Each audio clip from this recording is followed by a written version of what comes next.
Untuk memotong kain, kita siapkan pola terlebih dahulu, pola petal dan pola daun. Pola ini terbuat dari kertas duplek dengan ketebalan 500 GSM. Kemudian kita memotong kain dengan menggunakan solder. Untuk memotong kain ini harus menunggu solder benar-benar panas terlebih dahulu. Selanjutnya kita potong petal bunga terlebih dahulu. Kita letakkan pola petal bunga di atas kain. Kita potong pola petal yang besar terlebih dahulu, kemudian baru yang kecil.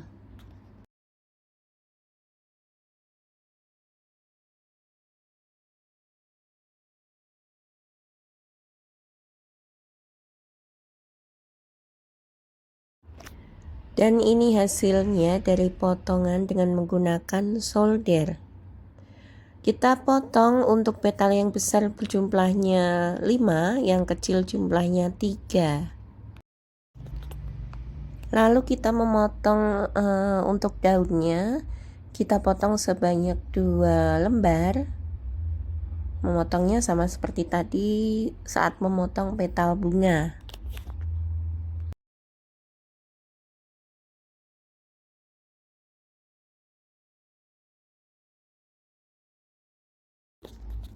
Selanjutnya kita memotong untuk lilitan pipa, untuk lilitan tangkai bunga.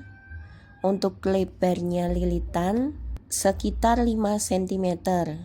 Untuk panjangnya sampai pol lebar kain organza. Jadi kita potong sebanyak 3 lembar potongan lilitan. Oke, setelah ini kita akan mengelem kawat pada kain organza.